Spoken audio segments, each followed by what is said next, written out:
ಅಂತಂದರೆ ಭಾರತ ಸರ್ಕಾರದ ಅಂಕಿಅಂಶಗಳ ಮತ್ತು ಕಾರ್ಯಕ್ರಮ ಅನುಷ್ಠಾನ ಸಚಿವಾಲಯ ಅಂದರೆ ministry of statistical program implementation. ಭಾರತದಲ್ಲಿ ಮಕ್ಕಳು 2025 ಎಂಬ ಶೀರ್ಷಿಕೆ ಅಡಿಯಲ್ಲಿ ಇದು 4ನೇ ಸಂಚಿಕೆಯಾಗಿದ್ದು ಇದು ಬಿಡುಗಡೆ ಮಾಡಿರುವಂಥದ್ದು. ಇದರ ವರದಿಯ ಮಹತ್ವ ಏನು ಅಂತಂದರೆ ಮಕ್ಕಳದ ಆರೋಗ್ಯ, ಶಿಕ್ಷಣ ಮತ್ತು ಪೋಷಣೆಯ ಬಗ್ಗೆ ತಿಳಿದುಕೊಳ್ಳುವ ಸಲುವಾಗಿ ಇದು ವರದಿ ಬಿಡುಗಡೆ ಮಾಡಿರುವಂಥದ್ದು. ಇದರಲ್ಲಿ 7 ಅಧ್ಯಯನವನ್ನು ಹೊಂದಿರುವಂಥದ್ದು. ಅವಲೋಕನ, ಜನಸಂಖ್ಯೆ, ಪ್ರಮುಖ ಅಂಕಿಅಂಶಗಳು, ಆರೋಗ್ಯ, ಪೋಷಣೆ, ಶಿಕ್ಷಣ, ಅಭಿವೃದ್ಧಿ, ಮಕ್ಕಳ ರಕ್ಷಣೆ ಒಳಗೊಂಡ ಅಪರಾಧಗಳು, ನೀತಿ ಮತ್ತು ಕಾನೂನು ಚೌಕಟ್ಟು, ಮಕ್ಕಳಿಗೆ ಸಂಬಂಧಿಸಿರೋ ಸುಸ್ಥಿರ ಅಭಿವೃದ್ಧಿ ಗುರುಗಳು. ಇದ್ರ ಮೂಲ ಎಲ್ಲಿಂದ ಕಲೆಕ್ಟ್ ಮಾಡ್ಕೊಂಡು ಮಾಡಿದ್ರು ಅಂತಂದರೆ ಭಾರತದಲ್ಲಿ ಸಚಿವಾಲಯ ಇದ್ದಾವೆ ಮತ್ತು ಇಲಾಖೆ ಇದ್ದಾವೆ.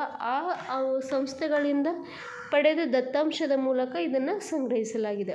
ಭಾರತದಲ್ಲಿ ಮಕ್ಕಳ ವರದಿಯನ್ನು 2025ರ ಅಂಶದ್ದು ಸಂಬಂಧಿಸಿದ ವರದಿಯ ಅಂಶಗಳನ್ನು ತಗೊಂಡು 5 ವರ್ಷದ ಒಳಗಿನ ಮಕ್ಕಳ ದರವನ್ನು ತಗೊಂಡು ಅಂಡರ್ 5 ಮೋರ್ಟಾಲಿಟಿ ರೇಟ್ ಮತ್ತು ಜನನ ದರದ ದತ್ತಾಂಶವನ್ನು ಒಳಗೊಂಡು ಶಿಕ್ಷಣ ಪ್ರದೇಶಗಳ ಲಿಂಗ ಸಮಾನತೆಯನ್ನು ಒಳಗೊಂಡು ಆ ಮಕ್ಕಳ ವರದಿಯನ್ನು ಬಿಡುಗಡೆ ಮಾಡಿದ್ದಾರೆ. ಇಲ್ಲಿ ಡೆಫಿನೇಷನ್ಸ್ ಕೊಟ್ಟಿದ್ದಾರೆ ನೋಡಿ. ಪ್ರಮಾಣ ಅಂತಂದರೆ 1,000 ಮಗುವಿಗೆ 1,000 ಮಕ್ಕಳು ಹುಟ್ಟು ಅಂತಂದ್ರೆ ಅದರೊಳಗೆ ಎಷ್ಟು ಮರಣ ಹೊಂದುತ್ತವ ಅದಕ್ಕೆ ಶಿಶು ಮರಣ ದರ ಅಂತಾರೆ. ಈ ಡೆಫಿನೇಷನ್ ಕೂಡ ನೋಟ್ ಮಾಡ್ಕೊಳ್ಳಿ ಸ್ನೇಹಿತರೆ. ನಂತರ ಬಂದುಬಿಟ್ಟು ನಮ್ಮದು ದೇಶದೊಳಗೆ ದತ್ತು ಸ್ವೀಕಾರ ಎಷ್ಟು ನಡೀತಿದ್ದಾವೆ 1991ರಿಂದ 4,155 ಮಕ್ಕಳ ನಡುವೆ ಇಷ್ಟು ಅಂತರದೊಳಗದ. ಅಂತಾರಾಜ್ಯದೊಳಗೆ ಇಷ್ಟು 360ರಿಂದ 653 ಮಕ್ಕಳ ನಡುವೆ ನಡೀತಿರುವಂಥದ್ದು. ಮತ್ತು ಕೆಳಗಡೆ ಕೊಟ್ಟಿದ್ದಾರೆ ನೋಡಿ. 2024ರ ಅವಧಿಯಲ್ಲಿ 4,155 ದತ್ತು ಸ್ವೀಕಾರವನ್ನು ಮಾಡಿಕೊಂಡು ಅದರಲ್ಲಿ 2,366 ಮಹಿಳೆಯರೇ ಇದ್ದು 1,819 ಪುರುಷರಿದ್ದಾರೆ. ಅಂದರೆ ಇದು ಬಹುಶಃ ಲಿಂಗ ಆದ್ಯತೆಯ ಬಗ್ಗೆ ಸೂಚಿಸುವಂಥದ್ದು. ಅಂತಾರಾಷ್ಟ್ರೀಯ ದತ್ತು ಸ್ವೀಕಾರದಲ್ಲಿ ಮಕ್ಕಳಿಗಿಂತ ಹೆಣ್ಮಕ್ಳಿಗೆ ಜಾಸ್ತಿ ಪ್ರಾಶಸ್ತ್ಯ ಕೊಡ್ಲತ್ತಾರ ಅಂಥೇಳಿ ಇಲ್ಲಿ ದತ್ತಾಂಶದ ಪ್ರಕಾರ ನಮಗೆ ಗೊತ್ತಾಗುವಂಥದ್ದು. ಇದರಲ್ಲಿ ಏನು ಇಂಪಾರ್ಟೆಂಟ್ ಅಂದರೆ ಯಾವ ಡಿಪಾರ್ಟ್ಮೆಂಟ್ ಬಿಡುಗಡೆ ಮಾಡಿದೆ ಮತ್ತು ಅದರ ಮಹತ್ವ ಏನು ಮತ್ತು ಅವು ಎಷ್ಟು ಅಧ್ಯಯನಗಳನ್ನು ತಕ್ಕೊಂಡಿರುವಂಥದ್ದು. IMR ಸಂಬಂಧಿಸಿದ ವರದಿ, 5 ವರ್ಷದ ಮಕ್ಕಳಿನ ಮರಣದರ, ಜನನ ದರನ ದತ್ತಾಂಶ, ಶಿಕ್ಷಣ ಪ್ರದೇಶದಲ್ಲಿ ಲಿಂಗ ಸಮಾನತೆ ಮತ್ತು ದತ್ತು ಎಷ್ಟು ತಗೊಂಡಾರ ಅಂತ ಕೆಳಗಿನ ಪಾಯಿಂಟು ಕೂಡ ನೋಟ್ ಮಾಡ್ಕೊಳ್ಳಿ. ದಾದಾ ಸಾಹೇಬ್ ಫಾಲ್ಕೆ ಪ್ರಶಸ್ತಿ ಕೊಟ್ಟಿರುವಂಥದ್ದು ಅದು ಯಾರು ಅಂತಂದ್ರೆ ಮಲಯಾಳಂನ ಖ್ಯಾತ ನಟನಾದ ಮೋಹನ್ಲಾಲ್ ರವರಿಗೆ ದಾದಾ ಸಾಹೇಬ್ ಫಾಲ್ಕೆ ಪ್ರಶಸ್ತಿ ಕೊಟ್ಟಿರುವಂಥದ್ದು. ದಾದಾ ಸಾಹೇಬ್ ಫಾಲ್ಕೆ ಪ್ರಶಸ್ತಿ ಇದು ಸಿನಿಮಾ ರಂಗದಲ್ಲೇ ಅತ್ಯುನ್ನತವಾದ ಪ್ರಶಸ್ತಿಯಾಗಿದ್ದು ಪ್ರಶಸ್ತಿಯನ್ನು ಪ್ರದಾನ ಮಾಡುವವರು ಯಾರು ಅಂತಂದರೆ ಭಾರತ ಸರ್ಕಾರದವರು. ಇದು ಯಾವಾಗ ಕೊಡ್ತಾರೆ ಅಂತಂದರೆ ಸಿನಿಮಾ ರಂಗದ ಬೆಳವಣಿಗೆ ಮತ್ತು ಅಭಿವೃದ್ಧಿಗೆ ಉತ್ತಮ ಕೊಡುಗೆಯನ್ನು ನೀಡಿದವರಿಗೆ ಈ ಪ್ರಶಸ್ತಿಯಲ್ಲಿ ಆಯ್ಕೆ ಮಾಡುವಂಥದ್ದು. ಈ ಪ್ರಶಸ್ತಿಯ ಮೊತ್ತ ಎಷ್ಟು ಅಂದರೆ 10 ಲಕ್ಷ ರೂಪಾಯಿ, ಸ್ವರ್ಣ ಕಮಲ ಪದಕ ಕೂಡ ಹೊಂದಿರುವಂಥದ್ದು. ಮೊದಲು ದಾದಾ ಸಾಹೇಬ್ ಫಾಲ್ಕೆ ಪ್ರಶಸ್ತಿ ಪಡೆದವರು ಯಾರು ಅಂತ ದಾದಾ ದೇವಿಕರಾಣಿ. ಹಿಂಗೆ ನೆನ್ಪಿಟ್ಕೋರಿ. 1969ರಲ್ಲಿ ದಾದಾ ಸಾಹೇಬ್ ಫಾಲ್ಕೆ ದೇವಿಕರಾಣಿ ಅದ ನೋಡ್ರಿ. ಅದು ಕನ್ನಡದಾಗ ದಾದಾ ಸಾಹೇಬ್ ಫಾಲ್ಕೆ ಪ್ರಶಸ್ತಿ ಪಡೆದವ್ರು ಯಾರು ಅಂತ ಡಾಕ್ಟರ್ ರಾಜ್ಕುಮಾರ್ 1995ರೊಳಗೆ. VK ಮೂರ್ತಿ ಫೋಟೋಗ್ರಾಫರ್ 2008ರಲ್ಲಿ ಮೋಹನ್ಲಾಲ್ಗೆ ದಾದಾ ಸಾಹೇಬ್ ಫಾಲ್ಕೆ ಪ್ರಶಸ್ತಿ ಕೊಟ್ಟಿರುವಂಥದ್ದು. ಇದು ಇಂಪಾರ್ಟೆಂಟ್ ಅದ, ನೋಟ್ ಮಾಡಿ. ಎಷ್ಟನೇ ದಾದಾ ಸಾಹೇಬ್ ಫಾಲ್ಕೆ ಪ್ರಶಸ್ತಿ ಆಗಿದೆ ಅಂತಂದರೆ 71ನೇ ರಾಷ್ಟ್ರೀಯ ಚಲನಚಿತ್ರ ಪ್ರಶಸ್ತಿ ಕೊಟ್ಟಿರುವಂಥದ್ದು ದಾದಾ ಸಾಹೇಬ್ ಫಾಲ್ಕೆ ಪ್ರಶಸ್ತಿ. ಅತ್ಯುತ್ತಮ ನಟ ಬಂದುಬಿಟ್ಟು ಶಾರುಖ್ ಖಾನ್ ಅವರಿಗೆ ಕೊಟ್ಟಿರುವಂಥದ್ದು ಮತ್ತು ವಿಕ್ರಾಂತ್ ಮಾಸೆ. ಯಾವ ಫಿಲಿಮ್ ಅಂತಂದರೆ ಶಾರುಖ್ ಖಾನ್ ಅವರಿಗೆ ಜವಾನ್ ಚಿತ್ರದ ಹಿಂದಿ ಫಿಲಿಮು ಮತ್ತು 12th ಫಿಲಿಮ್ ನೋಡಿದ್ದೀರಲ್ಲ ಎಲ್ಲರೂ. ಮಾಸ್ಗೆ ಅತ್ಯುತ್ತಮ ನಟ ಪ್ರಶಸ್ತಿಯನ್ನು ಕೊಟ್ಟಿರುವಂಥದ್ದು. ಅತ್ಯುತ್ತಮ ನಟಿ ಪ್ರಶಸ್ತಿ ಯಾರಿಗೆ ಕೊಟ್ಟಿದ್ದಂತಂದರೆ ರಾಣಿ ಮುಖರ್ಜಿ ಅವರಿಗೆ Mrs Chatterjee versus Norway Hindi ಫಿಲಿಮಿಗೆ ಇದು ಅತ್ಯುತ್ತಮ ನಟಿ ಕೊಟ್ಟಿರುವಂಥದ್ದು. ಆಮೇಲೆ ಅತ್ಯುತ್ತಮ ಪೋಷಕ ನಟ ಯಾರು ಅಂತಂದರೆ ವಿಜಯ್ ಗವನ್ಗೆ ಮತ್ತು MS ಭಾಸ್ಕರ್ ಅವರಿಗೆ ಕೊಟ್ಟಿರುವಂಥದ್ದು. ಅದು ಸಿನಿಮಾ ಯಾವುವು ಅಂತಂದರೆ ಪೊಕ್ಕಳಂ ಮಲಯಾಳಂದು ಮತ್ತು ಪಾರ್ಕಿಂಗ್ದು MS ಭಾಸ್ಕರ್ ಅವರಿಗೆ ಪಾರ್ಕಿಂಗ್ ಚಲನಚಿತ್ರಕ್ಕೆ MS ಭಾಸ್ಕರ್ ಕೊಟ್ಟಿದ್ದು. ಅತ್ಯುತ್ತಮ ನಟಿ ಬಂದುಬಿಟ್ಟು ಖುಷಿ ಅವರಿಗೆ ಕೊಟ್ಟಿರುವಂಥದ್ದು ಮತ್ತು ಜಾನಕಿ ಬೋಡಿವಾಲ ಅವರಿಗೆ ಕೊಟ್ಟಿರುವಂಥದ್ದು. ಯಾವ ಫಿಲಿಮ್ ಅಂತಂದರೆ ಉಲ್ಲೊಳುಕ್ಕಳಂ ಮಲಯಾಳಂ ಫಿಲಿಮ್ಗೆ, ವಾಶ್ ಗುಜರಾತಿ ಫಿಲಿಮ್ಗೆ ಅತ್ಯುತ್ತಮ ನಟಿ ಪ್ರಶಸ್ತಿ ಕೊಟ್ಟಿರುವಂಥದ್ದು. ಕೆಳಗಡೆ ಕೊಟ್ಟಿದ್ದಾರೆ ನೋಡಿ, ಇಲ್ಲಿ ಕಟ್ಟಾಗಿದೆ. ನಿಮ್ಮದು ಸ್ಪರ್ಧಾ ವಿಜೇತ ಮ್ಯಾಗ್ಝಿನ್ ನೋಟ್ ಮಾಡ್ಕೊಳ್ಳಿ. ಅತ್ಯುತ್ತಮ ಚಲನಚಿತ್ರ ಪ್ರಶಸ್ತಿ 12th ಫೇಲು, ಮತ್ತು ಅದು ಹಿಂದಿ ಭಾಷೆದು. ಅದು ಒಂದು ಸರಿ ನೋಡಿರಿ, ತುಂಬ ಇನ್ಸ್ಪಿರೇಷನ್ ಮೂವಿ ಇರೋವಂಥದ್ದು. ಮತ್ತು ಅತ್ಯುತ್ತಮ ಕಿರುಚಿತ್ರ ಬಂದುಬಿಟ್ಟು ಹೂವು ಬಿಡುವ ಮನುಷ್ಯ, ಹಿಂದಿ ಭಾಷೆ ಒಳಗದ. ಅತ್ಯುತ್ತಮ ಸಾಕ್ಷ್ಯಚಿತ್ರ ಬಂದುಬಿಟ್ಟು ದೇವರು, ರಣಹದ್ದು ಮತ್ತು ಮನುಷ್ಯ, ಇದ್ರ ಬಗ್ಗೆ ಕೊಟ್ಟಿರುವಂಥ ಚಿತ್ರ, ಅದು ಅತ್ಯುತ್ತಮ ಸಾಕ್ಷ್ಯಚಿತ್ರ ಅಂತ ನೋಡಿ. ಅತ್ಯುತ್ತಮ ಚಿತ್ರಕಥೆ ಅಂದರೆ ಸೂರ್ಯಕಾಂತಿಗಳು ಮೊದಲೇ ತಿಳಿದಿದ್ದವು, ಚಿದಾನಂದ್ ನಾಯಕ್ರವ್ರದ್ದು. ನಂತರ ಟಾಪಿಕ್ ಬಂದುಬಿಟ್ಟು ಮಿಗತೆ ಬಜೆಟ್ನಲ್ಲಿ ಕರ್ನಾಟಕದ ಸ್ಥಾನ ಎಷ್ಟು ಅಂತಂದರೆ 5ನೇ ಸ್ಥಾನದಲ್ಲಿದೆ ಅಂತ ಹೇಳಿ. ಮಿಗತೆ ಬಜೆಟ್ ಅಂದರೆ ಸಪ್ಲಸ್ ಬಜೆಟ್ ಅಂತಂದ್ರೆ ಖರ್ಚಿಗಿಂತ ಆದಾಯ ಹೆಚ್ಚಿರುವಂಥ ರಾಜ್ಯಗಳು. ನಮ್ದು ಎಷ್ಟು ಖರ್ಚದ ಅದಕ್ಕಿಂತ ನಮ್ದು ಆದಾಯ ಹೆಚ್ಚಿರ್ತದಲ್ಲ, ಅದಕ್ಕೆ ಸಪ್ಲಸ್ ಬಜೆಟ್ ಅಂತ ಕರೀತಾರೆ. ಆ ವರದಿಯನ್ನು ಯಾರು ಬಿಡುಗಡೆ ಮಾಡಿದ್ದಾರೆ ಅಂತಂದರೆ CAG, director and editor general ಅವರು ಇದೇ ಫಸ್ಟ್ ಟೈಮು ಈ ವರದಿಯನ್ನು ಬಿಡುಗಡೆ ಮಾಡಿದ್ದಾರೆ.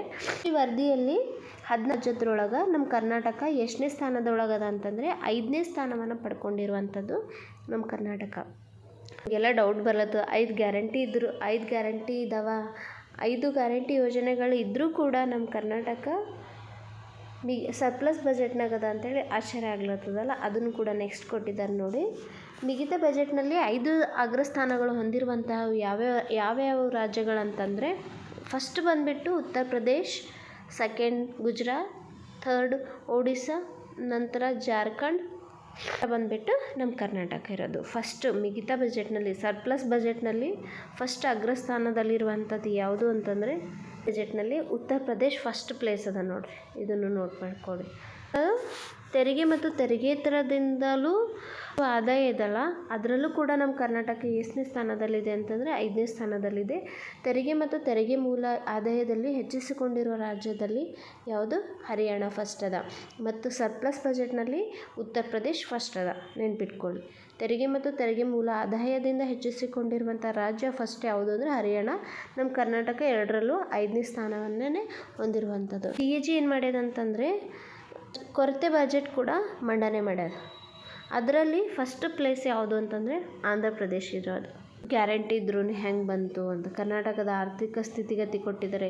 ಈ 2022-23 ಮಿಗತ ಬಜೆಟ್ನನ್ನು ಹೊಂದಿರುವಂಥದ್ದು ಎಂದು ವರದಿ ಮಾಡಿದ್ದರು. 23-24 5 ಗ್ಯಾರಂಟಿಗಳು ಹೊಂದಿದ್ದಾವೆ. ಗ್ಯಾರಂಟಿ ಅನುಷ್ಠಾನಕ್ಕೆ ತಂದ ನಂತರವೂ ರಾಜ್ಯವು ಆದಾಯ ಕೊರತೆಯನ್ನು ಅನುಭವಿಸುತ್ತೆ. ಅದಾದಮೇಲೆ ಆದಾಯ ಕೊರತೆ ಹೊಂದಿರುವಂಥ. ಆಮೇಲೆ ಆರ್ಥಿಕ ವರ್ಷದಲ್ಲಿ 24-25 ಆರ್ಥಿಕ ವರ್ಷದಲ್ಲಿ 27,000 ಕೋಟಿ ಆದಾಯ ಕೊರತೆ ಅಂದಾಜಿಸಲಾಗಿದೆ. 25-26 ಆರ್ಥಿಕ ವರ್ಷದಲ್ಲಿ 19 ಕೋಟಿ ಅಂತ ಅಂದಾಜು ಮಾಡಲಾಗಿದೆ. ಮತ್ತು ಹಣಕಾಸು ಶಿಸ್ತು. ಸ್ಪರ್ಧಾ ವಿಜೇತ ಮ್ಯಾಗ್ಝಿನ್ ಎದಕ್ಕೆ ಓದಬೇಕು ಅಂದರೆ ಡೈಲಿ ಫಸ್ಟ್ ನೀವು ಕರೆಂಟ್ ಅಫೇರ್ಸ್ನ ಪೇಜ್ ಕಟ್ಟಿಂಗ್ಸ್ ಓದ್ರಿ, ನ್ಯೂಸ್ ಪೇಪರ್ ಕಂಪಲ್ಸರಿ ಓದ್ರಿ. ಸ್ಪರ್ಧಾ ವಿಜೇತ ಮ್ಯಾಗ್ಝಿನ್ ಮಂತಿದ್ದು ಕಲೆಕ್ಷನ್ನ ಒಂದು ಮ್ಯಾಗ್ಝಿನಲ್ಲಿ ಸಿಗುವಂಥದ್ದೇ ಸ್ಪರ್ಧಾ ವಿಜೇತ ಮ್ಯಾಗ್ಝಿನ್ ಆಗಿರುವಂಥದ್ದು. ನಂತರ ಭಾರತದ ನಾವೀನ್ಯತೆ ಸೂಚ್ಯಂಕವನ್ನು ಬಿಡುಗಡೆ ಮಾಡಿದ್ದಾರೆ. ಅದು ಯಾರು ಬಿಡುಗಡೆ ಮಾಡಿದೆ ಅಂದರೆ world intellectual property organization WIPO ರವರು ಜಾಗತಿಕ ನಾವೀನ್ಯತೆ ಸೂಚ್ಯಂಕವನ್ನು ಬಿಡುಗಡೆ ಮಾಡಿ. ಎಷ್ಟು ದೇಶದೊಳಗಂದರೆ 139 ದೇಶದೊಳಗೆ ಭಾರತದ ಸ್ಥಾನ ಎಷ್ಟು ಅಂತಂದರೆ 38ನೇ ಸ್ಥಾನ. ವೆರಿ ಇಂಪಾರ್ಟೆಂಟು, ನೋಟ್ ಮಾಡ್ಕೊಂಡ್ಬಿಟ್ಟು. ಭಾರತದ ನಾವೀನ್ಯತೆ ಸೂಚ್ಯಂಕದಲ್ಲ ಫಸ್ಟ್ ಯಾವುದು ಅಂತಂದರೆ ಸ್ವಿಟ್ಜರ್ಲ್ಯಾಂಡ್, ಸೆಕೆಂಡ್ ಸ್ವೀಡನ್, ಇವೆರಡೂ ನೆನ್ಪಿಟ್ಕೋರಿ. ಮತ್ತು world intellectual property organization global innovation ಇಂಡೆಕ್ಸನ್ನು ಬಿಡುಗಡೆ ಮಾಡಿದೆ. ಅದ್ರೊಳಗೆ ನಮ್ಮ ಭಾರತದ ಸ್ಥಾನ ಎಷ್ಟು ಅಂತಂದರೆ 38. Very important. ದೇಶ ಏನು ಮಾಡಿದೆ ಅಂತಂದರೆ 38.2 ಸೂಚ್ಯಂಕವನ್ನು ಹೊಂದುವ ಮೂಲಕ 38ನೇ ಸ್ಥಾನವನ್ನು 39ನೇ ಸ್ಥಾನ ಇತ್ತು. 2015 81ನೇ ಸ್ಥಾನ ಇತ್ತು. ಇವಾಗ 2025 38ನೇ ಸ್ಥಾನ ಇದೆ. ನೀವು ನೆನ್ಪಿಟ್ಕೋಬೇಕಾಗಿರೋದು 2025 38ನೇ ಸ್ಥಾನ ಅದ. ಕಂಪೇರ್ ಟು 24ಕ್ಕೆ ಒಂದೇ ಏರಿಕೆ ಆಗ್ಯದ ಅಂತ ಇಷ್ಟು ನೆನ್ಪಿಟ್ಕೊಂಡು ಸಾಕಿದ್ರು. ಮತ್ತು ಸೂಚ್ಯಂಕದಲ್ಲಿ ಇಷ್ಟು ಬೆಳವಣಿಗೆ ಹೊಂದಕ್ಕೆ ಕಾರಣ ಏನು ಅಂತಂದರೆ ಸ್ಟಾರ್ಟಪ್ ಯೋಜನೆ, 2016ರಲ್ಲಿ ಸ್ಟಾರ್ಟಪ್ ಯೋಜನೆ ಮಾಡಿದ್ರಲ್ಲ ಅದು, ಮತ್ತು ಡಿಜಿಟಲ್ ಇಂಡಿಯಾ ಪ್ರೋಗ್ರಾಮ್ 2015 ಜುಲೈ 1 ಒಂದೊಂದು ಸತಿ ಡೇಟ್ ಸುದ್ದೇ ಕೇಳ್ತಾನೆ. ಸೊ ಸ್ಟಾರ್ಟಪ್ ಯೋಜನೆ 2016 ಜನವರಿ 16ಕ್ಕೆ ಬಂದಿದ್ದು. ಡಿಜಿಟಲ್ ಇಂಡಿಯಾ ಕಾರ್ಯಕ್ರಮ 2015 ಜುಲೈ 1ಕ್ಕಾಗಿದ್ದು ಡಿಜಿಟಲ್ ಇಂಡಿಯಾ ಕಾರ್ಯಕ್ರಮ. ಆಮೇಲೆ ಅಟಲ್ ನಾವೀನ್ಯ ಅಭಿಯಾನ 2016ರಲ್ಲಿ ಜಾರಿ ಬಂದಿದೆ. ಈ ಮೂರು ಏನು ಮಾಡಿದಾವೆ ಅಂತಂದರೆ ಸುಧಾರಣೆ ತರೋಕ್ಕೆ ಮೇನ್ ಇಂಪಾರ್ಟೆಂಟ್ ಆಗಿದ್ದಾವೆ. ಸೂಚ್ಯಂಕವನ್ನು ಪ್ರಕಟಪಡಿಸುವವರು ಯಾರ್ಯಾರು ಅಂದರೆ ವರ್ಲ್ಡ್ ಇಂಟಲೆಕ್ಚುವಲ್ ಪ್ರಾಪರ್ಟಿ ಆರ್ಗನೈಜೇಷನ್ನವರು, ಕಾರ್ನೆಲ್ ವಿಶ್ವವಿದ್ಯಾಲಯ ಮತ್ತು ಇನ್ಸಿಡ್ ಮೂರೂ ಜೊತೆ ಕೂಡಿ ಗ್ಲೋಬಲ್ ಇನೋವೇಷನ್ ಇಂಡೆಕ್ಸನ್ನು ಜಾರಿ ಮಾಡುವಂಥದ್ದು. ಇದು ಫಸ್ಟು ಪ್ರಕಟ ಮಾಡಿದ್ದು 2017ರಲ್ಲಿ. ಎಷ್ಟನೇದದ ಅಂತಂತಂದರೆ 18ನೇದದ ನೋಡಿರಿ. ಪ್ರಸ್ತುತ 18ನೇ ಆವೃತ್ತಿಯ ಪ್ರಕಟಣೆ ಆಗಿದೆ. ಇದನ್ನು ನೋಟ್ ಮಾಡ್ಕೊಳ್ಳಿ. ವಿಶ್ವ ಬೌದ್ಧಿಕ ಆಸ್ತಿ ಸೂಚ್ಯಂಕದ ಬಗ್ಗೆನೂ ತಿಳ್ಕೊರಿ. ಇದು ವಿಶ್ವಸಂಸ್ಥೆಯ ವಿಶೇಷ ಅಂಗ ಆಗ್ಯದ. ಇದರಲ್ಲಿ 193 ರಾಷ್ಟ್ರಗಳಿದ್ದಾವೆ. ಇದ್ರ ಕೇಂದ್ರ ಕಚೇರಿ ಎಲ್ಲದ ಅಂತಂದ್ರೆ ಸ್ವಿಟ್ಜರ್ಲ್ಯಾಂಡ್ನ ಜಿನೆವಾದೊಳಗದ. 1967 ಜುಲೈ 14 ಸ್ಥಾಪನೆ ಆಗ್ಯದ. ಬಟ್ ಕಾರ್ಯ ಮಾಡೋಕ್ಕೆ ಸ್ಟಾರ್ಟ್ ಮಾಡಿದ್ದು 1970 ಏಪ್ರಿಲ್ 26ರಂದು ಇದು ಸ್ಟಾರ್ಟ್ ಮಾಡ್ಯದ. ಇದನ್ನು ನೋಟ್ ಮಾಡ್ಕೊಳ್ಳೋದೇನು ಅಂತಂದರೆ ವರ್ಲ್ಡ್ ಇಂಟಲೆಕ್ಚುವಲ್ ಪ್ರಾಪರ್ಟಿ ಆರ್ಗನೈಜೇಷನ್ ಏನು ಮಾಡ್ಯದ ಅಂದರೆ ಗ್ಲೋಬಲ್ ಇನೋವೇಷನ್ ಇಂಡೆಕ್ಸ್ನ ಅದರೊಳಗೆ ನಮ್ಮ ಭಾರತ ದೇಶದ ರ್ಯಾಂಕ್ ಎಷ್ಟು ಅಂದರೆ 38. ಹೋದ ವರ್ಷ ಕಂಪೇರ್ ಮಾಡಿದರೆ ಈ ವರ್ಷ ಒಂದು ಏರಿಕೆ ಆಗ್ಯದ. ಅದೇ ಮಾಡಬೇಕಾದ್ರೂ ಏನೇನು ಸುಧಾರಣೆ ಮಾಡಿದ್ದಂದರೆ ಸ್ಟಾರ್ಟಪ್ ಯೋಜನೆ, ಡಿಜಿಟಲ್ ಇಂಡಿಯಾ ಕಾರ್ಯಕ್ರಮ, ನಾವಿನ್ಯ ಆರಂಭ ಮತ್ತು ಏನಂತೀರಿ ವರ್ಲ್ಡ್ ಇಂಟಲೆಕ್ಚುವಲ್ ಪ್ರಾಪರ್ಟಿ ಆರ್ಗನೈಜೇಷನ್ ಬಗ್ಗೆನೂ ಸ್ವಲ್ಪ ತಿಳ್ಕೊರಿ. ಅದು ಯಾವಾಗ ಸ್ಟಾರ್ಟ್ ಆಯಿತು, ಅದ್ರ ಕೇಂದ್ರ ಕಚೇರಿ ಸ್ವಿಟ್ಜರ್ಲ್ಯಾಂಡ್ನ ಜಿನೆವಾದೊಳಗದ. ಇದ್ರಾಗ ಫಸ್ಟ್ ಬಂದುಬಿಟ್ಟು ಸ್ವಿಟ್ಜರ್ಲ್ಯಾಂಡ್ ಅದ ನೋಡಿರಿ. ಗ್ಲೋಬಲ್ ಇನೋವೇಷನ್ ಇಂಡೆಕ್ಸ್ನಲ್ಲಿ ಫಸ್ಟು ಸ್ವಿಟ್ಜರ್ಲ್ಯಾಂಡು, ನಂತರ ಬಂದುಬಿಟ್ಟು ಸ್ವೀಡನ್ ಆಗಿದೆ. ನೋಡಿ ಸ್ನೇಹಿತರೆ, ಭಾರತದ ನಾವೀನ್ಯತಾ ಸೂಚ್ಯಂಕವನ್ನು ಇಂಡಿಯನ್ ಇನೋವೇಷನ್ ಇಂಡೆಕ್ಸ್ನ ಬಿಡುಗಡೆ ಮಾಡೋರು ಯಾರು ಅಂತಂದರೆ ನೀತಿ ಆಯೋಗದವರು. 2022ರಲ್ಲಿ ಬಿಡುಗಡೆ ಮಾಡಿದ್ದಾರೆ. ನೀತಿ ಆಯೋಗದವರು 3ನೇ ವರದಿ ಮಾತ್ರ ಬಿಡುಗಡೆ ಮಾಡಿದ್ದು. ಅದ್ರಾಗೂ ಕೂಡ ನಮ್ಮ ಕರ್ನಾಟಕ 5ನೇ ಪ್ಲೇಸಲ್ಲೇ ಇರೋಂಥದ್ದು. ನೀತಿ ಆಯೋಗದ ಮೊದಲ ಹೆಸರು ಏನು ಅಂತಂದರೆ ಯೋಜನಾ ಆಯೋಗ. ಅದು ಯೋಜನೆಯಾಗ 2015 ಜನವರಿ 1ರಂದು ನೀತಿ ಆಯೋಗ ಅಂತ ಮರುನಾಮಕರಣ ಮಾಡಲಾಯಿತು. ಮತ್ತು ಇದು ನೀತಿ ಆಯೋಗ ಸಂವಿಧಾನೇತರ ಮತ್ತು ಶಾಸನಬದ್ಧವಲ್ಲದ ಸಂಸ್ಥೆಯಾಗಿರುವಂಥದ್ದು. ನಂತರ ಬಂದುಬಿಟ್ಟು ಸ್ವಚ್ಛ ಸರ್ವೇಕ್ಷಣಾ ಪ್ರಶಸ್ತಿಯನ್ನು ಬಿಡುಗಡೆ ಮಾಡಿದ್ದಾರೆ. ಅದು ಯಾರು ಅಂತಂದರೆ ಪರಿಸರ, ಅರಣ್ಯ, ಹವಾಮಾನ ಬದಲಾವಣೆ ಸಚಿವಾಲಯದವರು ಸ್ವಚ್ಛ ಸರ್ವೇಕ್ಷಣಾ ಪ್ರಶಸ್ತಿಯನ್ನು ಬಿಡುಗಡೆ ಮಾಡಿದ್ದಾರೆ. ಅದರಲ್ಲಿ ಫಸ್ಟ್ ಪ್ಲೇಸ್ ಬಂದುಬಿಟ್ಟು ಇಂದೂರು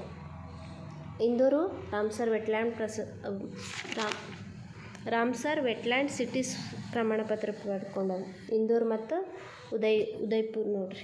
ಗಾಳಿ ಕಾರ್ಯಕ್ರಮ ಮತ್ತು ಕೇಂದ್ರ ಪರಿಸರ ಅರಣ್ಯ ಸಚಿವಾಲಯ, ಹವಾಮಾನ ಬದಲಾವಣೆ ಸಚಿವಾಲಯ ವಾರ್ಷಿಕವಾಗಿ ಸ್ವಚ್ಛ ವಾಯು ಸರ್ವೇಕ್ಷಣಾ ಪ್ರಶಸ್ತಿಯನ್ನು ಪ್ರೊಡ್ಯೂಸ್ ಮಾಡ್ತವೆ.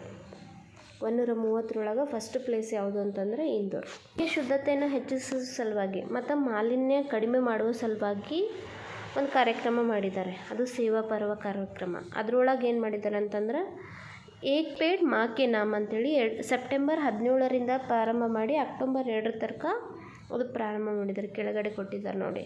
75 ಕೋಟಿ ಗಿಡಗಳನ್ನು ನಡೆಸುವ ಮೂಲಕ ಗಾಳಿಯ ಶುದ್ಧತೆಯನ್ನು ಹೆಚ್ಚಿಸಬೇಕು, ಮಾಲಿನ್ಯ ಕಡಿಮೆ ಮಾಡಬೇಕಂತ ಹೇಳಿ ಇರುವಂಥದ್ದು. ಮಹಿಳೆಯ ಸುರಕ್ಷತೆ ಕುರಿತಾದ ರಾಷ್ಟ್ರೀಯ ವಾರ್ಷಿಕ ವರದಿ ಸೂಚ್ಯಂಕವನ್ನು ಬಿಡುಗಡೆ ಮಾಡಿದ್ದು. ಅದು ಯಾರು ಬಿಡುಗಡೆ ಮಾಡಿದ್ದಂತಂದರೆ ರಾಷ್ಟ್ರೀಯ ಮಹಿಳಾ ಆಯೋಗದವರು ನಾರಿ ಅಂಥೇಳಿ ಬಿಡುಗಡೆ ಮಾಡಿದ್ದಾರೆ. ಇಷ್ಟೇ ನೆನ್ಪಿಟ್ಕೊಳ್ಳಿ. ಇದರಲ್ಲಿ ಮತ್ತು ಸುರಕ್ಷಿತ ನಗರಗಳು ಯಾವ್ಯಾವು ಅಂತಂದರೆ ಕೋಹಿಮಾ, ವಿಶಾಖಪಟ್ಟಣ, ಭುವನೇಶ್ವರ, ಐಜ್ವಾಲ್, ಗ್ಯಾಂಗ್ಟಕ್, ಇಟಾನಗರವರು. ಮತ್ತು ಕಡಿಮೆ ಸುರಕ್ಷತೆ ಹೊಂದಿರುವಂತಹ ನಗರ ಯಾವುದು ಅಂತಂದರೆ ಪಾಟ್ನಾ, ಜೈಪುರ್, ಫರೀದಾಬಾದ್, ದೆಹಲಿ, ಕೋಲ್ಕತ್ತಾ. ಇದರಲ್ಲಿ ಏನಿಲ್ಲ, ಯಾರು ಬಿಡುಗಡೆ ಮಾಡಿದರು, ಏನನ್ನು ಬಿಡುಗಡೆ ಮಾಡಿದರು, ಇಷ್ಟು ನೆನಪಿಟ್ಕೊಂಡ್ರೆ ಸಾಕು ಇದರಲ್ಲಿ. ನಂತರ ಪ್ರೊಡಕ್ಷನ್ ಗ್ಯಾಪ್ ರಿಪೋರ್ಟನ್ನು ಬಿಡುಗಡೆ ಮಾಡಿದ್ದಾರೆ. ಅದು ಯಾರು ಅಂತಂದರೆ ಸ್ಟಾಕ್ಹೋಮ್ ಎನ್ವೈರ್ಮೆಂಟಲ್ ಇನ್ಸ್ಟಿಟ್ಯೂಟ್ ಅವರು ಬಿಡುಗಡೆ ಮಾಡಿದ್ದು. ಇದು 5ನೇ ಆವೃತ್ತಿಯಾಗಿರುವಂಥದ್ದು. ಪ್ರಮುಖ ಅಂಶ ಏನಂತಂದರೆ ಜಾಗತಿಕ ತಾಪಮಾನ ಏರಿಕೆಯನ್ನು 1.5 ಡಿಗ್ರಿಗೆ ಸೀಮಿತ ಮಾಡಬೇಕು 2030 ತನಕ ಅಂತ ಅಷ್ಟೇ ಇರೋದು. ಆಮೇಲೆ 2013ರಲ್ಲಿ ಮೊದಲ ಬಾರಿಗೆ ಕೃಷಿ ಕುಟುಂಬಗಳ ಪರಿಸ್ಥಿತಿ ಮೌಲ್ಯಮಾಪನ ಸಮೀಕ್ಷೆಯನ್ನು ಮಾಡಿದ್ದಾರೆ. Situation assessment of agriculture house hold ಅವರು ರಾಷ್ಟ್ರೀಯ ಅಂಕಿಅಂಶ ಕಚೇರಿ ನಡೆಸಿತ್ತು.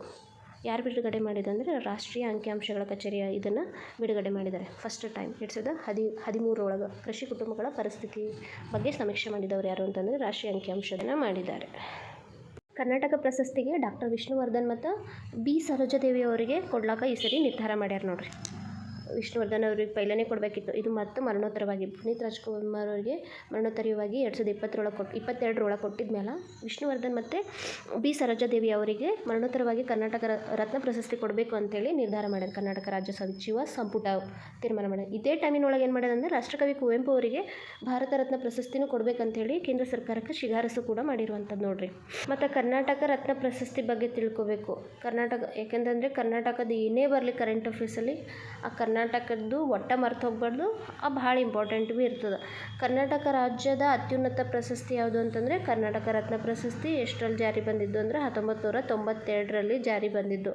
ಆ ಟೈಮಿನ ಮುಖ್ಯಮಂತ್ರಿ ಯಾರಾಗಿದ್ದರು ಅಂತಂದರೆ ಅವರು 1992ರಲ್ಲಿ ಮುಖ್ಯಮಂತ್ರಿ ಆಗಿದ್ದಾಗ ಕರ್ನಾಟಕ ರತ್ನ ಪ್ರಶಸ್ತಿ ಕೊಡಬೇಕಂತೇಳಿ ಆ ಟೈಮಿನಾಗೆ ಸ್ಥಾಪನೆ ಮಾಡಿದರು.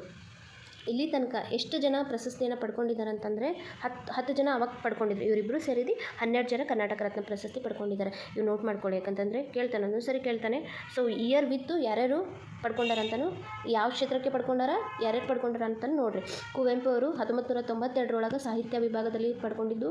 ಅದಾದಮೇಲೆ 97ರೊಳಗೆ ಇಬ್ಬರಿಗೂ ಕೊಟ್ಟರು. ಕುವೆಂಪು ಅವರಿಗೂ ಕೊಟ್ಟರು, ರಾಜ್ಕುಮಾರ್ ಅವರಿಗೂ ಕೊಟ್ಟರು. ರಾಜ್ಕುಮಾರ್ ಅವರಿಗೂ ಡಾಕ್ಟರ್ ರಾಜ್ಕುಮಾರ್ ಅವರು 1992 ಚಿತ್ರರಂಗಕ್ಕೆ ಕೊಟ್ಟಿರೋದು. 92 ಆದಮೇಲೆ 22ಕ್ಕೆ ಪುನೀತ್ ರಾಜ್ಕುಮಾರ್ ಅವರಿಗೆ ಕೊಟ್ಟಿದ್ದು. ಅವ್ರ ಮಗರಾದ ಪುನೀತ್ ರಾಜ್ಕುಮಾರ್ ಅವರಿಗೆ ಕೊಟ್ಟಿರುವಂಥದ್ದು. ಆಮೇಲೆ ನಂತರ ಬಂದುಬಿಟ್ಟು ಎಸ್ ನಿಜಲಿಂಗಪ್ಪರವರು 1992ರಲ್ಲಿ ರಾಜಕೀಯದೊಳಗೆ ಕೊಟ್ಟರು. CNR ಅವರು 2000 ಒಳಗೆ ವಿಜ್ಞಾನ ಕೊಟ್ಟರು. ದೇವಿ ಪ್ರಶಾಂತ್ ಶೆಟ್ಟಿ ವೈದ್ಯಕೀಯ ಕ್ಷೇತ್ರಕ್ಕೆ 2001ರಲ್ಲಿ ಕೊಟ್ಟರು. ಪಂಡಿತ್ ಭೀಮಸೇನ ಜೋಶಿ ಸಂಗೀತ ಕ್ಷೇತ್ರದಲ್ಲಿ ಕೊಟ್ಟರು. ಅದು 2005ರಲ್ಲಿ. ಶಿವಕುಮಾರ ಸ್ವಾಮೀಜಿಗೆ ಸಾಮಾಜಿಕ ಸೇವೆ. ದೇವೇಗೌಡ ಅವರಿಗೆ ಶಿಕ್ಷಣ ಸಾಹಿತ್ಯದೊಳಗೆ 2008ರೊಳಗೆ. ವೀರೇಂದ್ರ ಹೆಗ್ಡೆ ಅವರಿಗೆ 2009ರೊಳಗೆ ಸಮಾಜ ಸೇವೆ ಕೊಟ್ಟರು. 22ರೊಳಗೆ ಪುನೀತ್ ರಾಜ್ಕುಮಾರ್ ಅವರಿಗೆ ಮರಣೋತ್ತರವಾಗಿ ಕೊಟ್ಟರು. ಇವಾಗ ಬಂದುಬಿಟ್ಟು 2025ರೊಳಗೆ ವಿಷ್ಣುವರ್ಧನ್ ಅವರಿಗೆ ಮತ್ತು ಸರೋಜಾದೇವಿ ಅವರಿಗೆ ಕರ್ನಾಟಕ ಪ್ರಶಸ್ತಿ ನೀಡ್ಲಿಕ್ಕೆ ಘೋಷಣೆಯನ್ನು ಮಾಡಿದ್ದಾರೆ. ನೆನ್ಪಿಟ್ಕೊಳ್ಳಿರಿ, ಇಯರ್ ವೈಸ್ ನೆನ್ಪಿಟ್ಕೊರಿ. ಏನಾರ ಟ್ರಿಕ್ ಮಾಡ್ಕೊರಿ, ಒಟ್ಟು ನೆನ್ಪಿಟ್ಕೊರಿ. ಏನಾರ ಟ್ರಿಕ್ ಮಾಡಿರಿ, ಶಾರ್ಟ್ಕಟ್ ಕೀ ಮಾಡ್ಕೊರಿ. ನಿಮಗೆ ಹೆಂಗೆ ಬೇಕು ಹಂಗೆ ಕೀ ಮಾಡ್ಕೊಂಡು, ಬೇಕಿದ್ರೆ ನೀವು ಕೀ ಮಾಡ್ಕೊಂಡಿದ್ದು ಕಮೆಂಟಲ್ಲೂ ಕೂಡ ತಿಳಿಸ್ಬೋದು. ಮತ್ತು ಸರೋಜಾದೇವಿಯವರ ಹೆಸರಿನೊಳಗೆ ಕರ್ನಾಟಕ ಸರ್ಕಾರ ಇತ್ತೀಚೆಗೆ ಹೊಸದು ಮೀನ್ಸು ಒಳ್ಳೆ ಕೆಲಸ ಮಾಡತ್ತದ. ಸರೋಜಾದೇವಿಯವರ ಹೆಸರಿನಲ್ಲಿ ಅಭಿನಯ ಸರಸ್ವತಿ ಪ್ರಶಸ್ತಿ ಕೊಡಬೇಕು ಅಂಥೇಳಿ. ಈ ಪ್ರಶಸ್ತಿಗೆ ಅರ್ಹತೆ ಯಾರು ಅಂತಂದರೆ 25 ವರ್ಷಗಳ ಕಾಲ ಯಾರು ಅವಿಸ್ಮರಣೀಯವಾದ ಸೇವೆ ಸಲ್ಲಿಸಿರ್ತಾರಲ್ಲ ಮಹಿಳಾ ಸಾಧಕರಿಗೆ ಜೀವಮಾನ ಸಾಧನೆಗೆ ರಾಜ್ಯ ಸರ್ಕಾರ ಪ್ರಶಸ್ತಿ ಕೊಡಬೇಕು. ಅಭಿನಯ ಸರಸ್ವತಿ ಪ್ರಶಸ್ತಿ ಕೊಡಬೇಕು. ಯಾರ ಹೆಸರಿನಲ್ಲಿ ಅಂತಂದರೆ ಬಿ ಸರೋಜಾದೇವಿಯವರ ಹೆಸರಿನಲ್ಲಿ ಕೊಡಬೇಕಂತೇಳಿ ತೀರ್ಮಾನವನ್ನು ಕೈಗೊಂಡದ.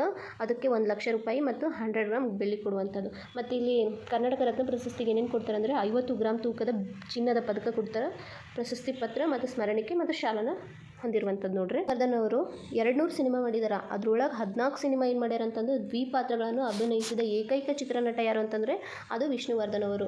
2009 ಡಿಸೆಂಬರ್ 30ರೊಳಗೆ ಮೈಸೂರಿನಲ್ಲಿ ಪಾಪ ಇವ್ರ ನಿಧನ ಆಯ್ತಾರೆ. ಅವರು ನಿಧನ ಆದರೂ ಕೂಡ ಅವ್ರು ಇನ್ನೂ ಅದರ್ ಅಂತಲೇ ಫೀಲ್ ಆಗುವಂಥದ್ದು ಅಂಥ ನಟನಾರು ಅಂತಂದರೆ ಡಾಕ್ಟರ್ ವಿಷ್ಣುವರ್ಧನ್. ಅವರಿಗೆ ಮರಣೋತ್ತರವಾಗಿ ಕರ್ನಾಟಕ ರತ್ನ ಪ್ರಶಸ್ತಿ ಘೋಷಣೆ ಮಾಡಿದ್ದು ನಮ್ಮೆಲ್ಲರಿಗೂ ನಿಮ್ಮೆಲ್ಲರಿಗೂ ಖುಷಿ ತರುವಂತಹ ವಿಷಯ ಆಗಿರುವಂಥದ್ದು. ಖ್ಯಾತ ಕಾದಂಬರಿಕಾರರಾದವರು SL ಭೈರಪ್ಪರವರು ನಿಧನ ಆಗಿದ್ದಾರೆ. ಇದು ತುಂಬ ದುಃಖದ ವಿಷಯವಾಗಿರುವಂಥದ್ದು.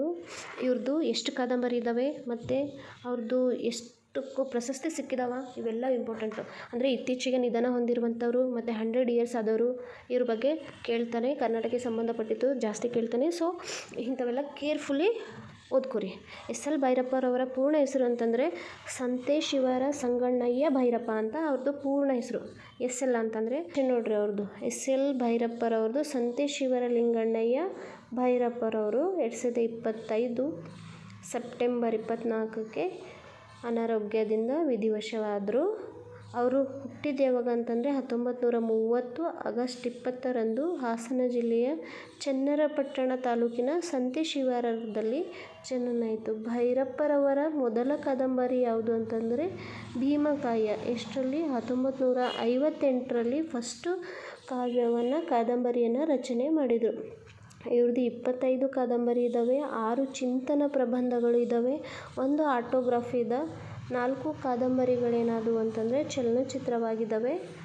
ಭೈರಪ್ಪರವರ ಕೃತಿಗಳು ಹಿಂದಿ, ಮರಾಠಿ ಸೇರಿದಂತೆ ಒಟ್ಟು 14 ಭಾಷೆಗಳಿಗೆ ಭಾಷಾಂತರವನ್ನು ಮಾಡಿದ್ದಾರೆ. ಭೈರಪ್ಪರವರ ಜೀವನದ ಮೈಲಿಗಲ್ಲು ಇದು ವೆರಿ ಇಂಪಾರ್ಟೆಂಟು. ಇದು ಫುಲ್ ನೋಟ್ ಮಾಡ್ಕೊಳ್ಳಿ, ಬಾಹೆಟ್ ಕೂಡ ಮಾಡಿರಿ. ವಂಶವೃಕ್ಷ ಕಾದಂಬರಿಗೆ ಏನಾಗಿದೆ ಅಂದರೆ ಕರ್ನಾಟಕ ಸಾಹಿತ್ಯ ಅಕಾಡೆಮಿ ಪ್ರಶಸ್ತಿ ಕೊಟ್ಟಿದ್ದು. ಮತ್ತು 1961ರಂದು ಧರ್ಮದರ್ಶಿನಿ ಕಾದಂಬರಿ ಫಸ್ಟ್ ಪ್ರಕಟ ಆಗಿದೆ. ಮತ್ತು ಇವರು ಮತ್ತು ಯಾವ ವಿಷಯದಲ್ಲಿ PhD ಪಡೆದಿದ್ದಾರೆ ಅಂಥೇಳಿ ಇಲ್ಲಿ ಜೀವನದ ಪ್ರಮುಖ ಮೈಲಿಗಲ್ಲಲ್ಲಿ ಕೊಟ್ಟಿದ್ದಾರೆ. ತಿಳಿಸಂದರೆ ಕಮೆಂಟಲ್ಲಿ ಮಾಡಿರಿ, ತಿಳಿಸ್ತೀನಿ ಅದನ್ನು ಕೂಡ. 1975ರಲ್ಲಿ ದಾಟು ಎಂಬ ಕೃತಿಗೆ ಕೇಂದ್ರ ಸಾಹಿತ್ಯ ಅಕಾಡೆಮಿ ಪ್ರಶಸ್ತಿ ಕೊಟ್ಟಿದ್ದಾರೆ. 1996 ಒಳಗೆ ಭಿತ್ತಿ ಆತ್ಮಕಥನ, ಅವ್ರದ್ದು ಒಂದು ಆತ್ಮಕಥನ ಆಟೋಬಯೋಗ್ರಫಿ ಅದ ಅಂತ ಹೇಳಿದ್ನಲ್ಲ, ಅದು ಭಿತ್ತಿ. ಅದಕ್ಕೆ 1996 ಒಳಗೆ ಪ್ರಕಟ ಆಯಿತು. ಮತ್ತು 1990ರೊಳಗೆ 67ನೇ ಅಖಿಲ ಭಾರತ ಕನ್ನಡ ಸಾಹಿತ್ಯ ಸಮ್ಮೇಳನದ ಅಧ್ಯಕ್ಷರಾಗಿದ್ದರು ಇವರು.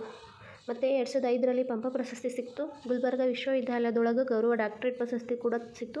2010ರೊಳಗೆ ಸಂಗೀತ ಸರಸ್ವತ ಲೋಕದ ಬಗೆಗಿನ ಮಂದ್ರಾ ಕೃತಿಗೆ ಬಿರ್ಲಾ ಫೌಂಡೇಶನ್ ನೀಡುವ ಸರಸ್ವತಿ ಸಮ್ಮಾನ ಪ್ರಶಸ್ತಿ ಕೂಡ ಇವ್ರಿಗೆ ಸಿಕ್ಕಿದೆ. ಎಷ್ಟರೊಳಗಂದರೆ ಮಂದ್ರಾ ಕವಿಗೆ 2010ರಲ್ಲಿ ಸರಸ್ವತಿ ಸಮ್ಮಾನ ಪ್ರಶಸ್ತಿ ಸಿಕ್ಕಿತು. ಸರಸ್ವತಿ ಸಮ್ಮಾನ ಪ್ರಶಸ್ತಿ ಕರ್ನಾಟಕಕ್ಕೆ ಫಸ್ಟ್ ಇವರಿಂದನೇ ಪರಿಚಯ ಆಗಿತ್ತು.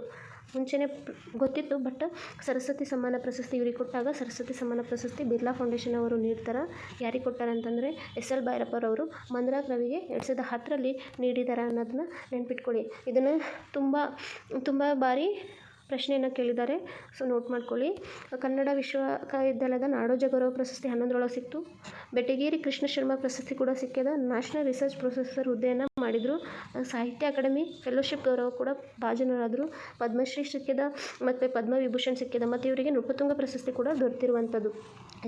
SL ಭೈರಪ್ಪರವರು ಬರೆದಿರುವಂಥ ಕಾದಂಬರಿ ಯಾವ್ಯಾವು ಅಂದರೆ ಭೀಮಕಾಯ ಫಸ್ಟ್ ಕಾದಂಬರಿನೇ 1958ರಲ್ಲಿ ಇದು ಭೀಮಕಾಯ ಆಗಿರುವುದು. ಧರ್ಮದರ್ಶಿ, ದೂರ ಸರಿದವರು, ಮತದಾನ, ವಂಶವೃಕ್ಷ ಇದಕ್ಕೆ ಕರ್ನಾಟಕ ಸಾಹಿತ್ಯ ಅಕಾಡೆಮಿ ಪ್ರಶಸ್ತಿ ದೊರೆತಿದ್ದು 1966ರಲ್ಲಿ. ನೋಟ್ ಮಾಡ್ಕೊಳ್ಳಿ ಇದನ್ನು ಕೂಡ. ಜಲಪಾತ, ನಾಯಿ ನೆರಳು ಇಂಪಾರ್ಟೆಂಟು.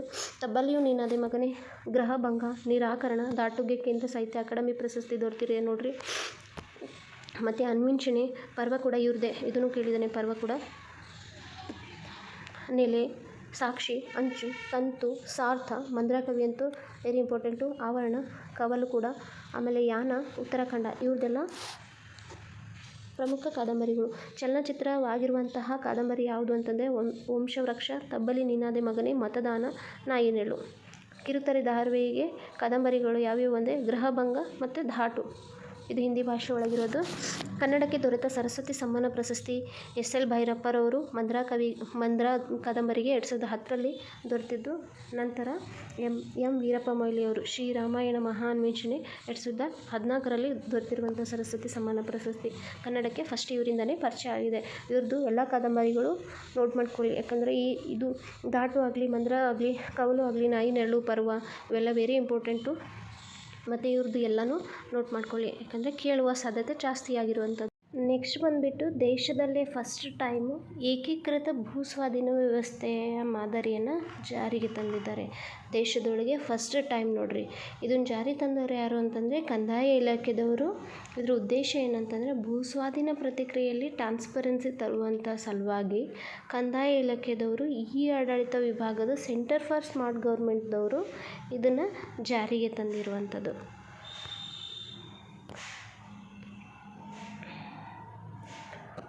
ಕಂದಾಯ ಇಲಾಖೆ ಈ ಆಡಳಿತ ಸೆಂಟರ್ ಫಾರ್ ಸ್ಮಾರ್ಟ್ ಗೌರ್ಮೆಂಟ್ರವರು ಇದನ್ನು ಜಾರಿ ತಂದಿರುವಂಥದ್ದು. ದೇಶದೊಳಗೆ ಫಸ್ಟ್ ಟೈಮ್ ಅದ ನೋಡ್ರಿ, ಭೂ ಸ್ವಾಧೀನ ವ್ಯವಸ್ಥೆ ಮಾದರಿಯಲ್ಲಿ ಕರ್ನಾಟಕ ರಾಜ್ಯ ಇಲಾಖೆ ಫಸ್ಟ್ ಟೈಮ್ ತಂದಿರುವಂಥದ್ದು. ಉಪಯೋಗ ಅಂತಂದರೆ ಬೇಜವಾಬ್ದಾರಿಯುತ ಅವೈಜ್ಞಾನಿಕ ನೀತಿಯಿಂದ ಬೊಕ್ಕಸಕ್ಕೆ ಆರ್ಥಿಕ ನಷ್ಟ ತಡೆಯುವ ಸಲುವಾಗಿ ಇದು ಡಿಜಿಟಲ್ ವೇದಿಕೆಯಾಗಿ ಕಾರ್ಯನಿರ್ವಹಣೆ ಮಾಡುವಂಥದ್ದು. ಇದು ಇಲ್ಲಿ ಕೊಟ್ಟಿರ್ತಾನೆ, ತಗೊಳ್ಳಿ. ಭೂಮಿ ಯಾವ ಇಲಾಖೆಯದು ಅಂಥೇಳಿ ಈ ಥರ ಕೊಟ್ಟು ಭೂಮಿ ಯಾವ ಇಲಾಖೆ ಅಂತ ಕ್ವಶನ್ ಕೊಟ್ಟು ಆಪ್ಷನ್ಸ್ ಕೊಟ್ಟಿರ್ತಾನೆ. ಆ ಟೈಮಲ್ಲಿ ಕಂದಾಯ ಇಲಾಖೆ ಅಂತ ನೆನ್ಪಿಟ್ಕೋಬೇಕು. ಇಲ್ಲ ಮ್ಯಾಚ್ ದ ಫಾಲೋವಿಂಗ್ಗೆ ಭೂಮಿ ಕಂದಾಯ ಇಲಾಖೆದು, ಈ ಸ್ವತ್ತು ಗ್ರಾಮೀಣ ಮತ್ತು ಪಂಚಾಯತ್ ರಾಜ್ ಇಲಾಖೆಯದು, ಮತ್ತು ಈ ಆಸ್ತಿ ನಗರಾಭಿವೃದ್ಧಿ ಇಲಾಖೆದು, ಈ ಸ್ವತ್ತು ULMSದು, ಕಾವೇರಿ ನೋಂದಣಿ ಮತ್ತು ಮುದ್ರಾಂಕ ಇಲಾಖೆದು, ಖಜಾನೆ ಆರ್ಥಿಕ ಇಲಾಖೆದು. ಇವು ಅಷ್ಟು ಕೂಡಿಸಿ ಇದರಲ್ಲಿ ಸ್ವಾಧೀನ ವ್ಯವಸ್ಥೆ ಒಳಗೆ ಜೋಡಣೆ ಆಗಿದಾವೆ ನೋಡ್ರಿ. ಮತ್ತು ಇದು ಈ ಪ್ರಕೃತಿಯಲ್ಲಿ ಸಮಗ್ರ ಡಿಜಿಟಲೀಕರಣಕ್ಕೆ ಜಾಸ್ತಿ ಒತ್ತು ಕೊಡುವಂಥದ್ದು. ಇಲ್ಲಿ government centre for smart government ವತಿಯಿಂದ ಈ ಮಾಡೆಲ್ನ ಅಭಿವೃದ್ಧಿಪಡಿಸಲಾಗಿದೆ. ಮತ್ತು ಭೂಮಿ ಯೋಜನೆ 2000 ಇಸ್ವಿಯಲ್ಲಿ MS ಕೃಷ್ಣರವರು ಇರುವಂತಹ ಸರ್ಕಾರದಲ್ಲಿ ಇದು ಜಾರಿಗೆ ತಂದಿದ್ದು ಭೂಮಿ ಯೋಜನೆ.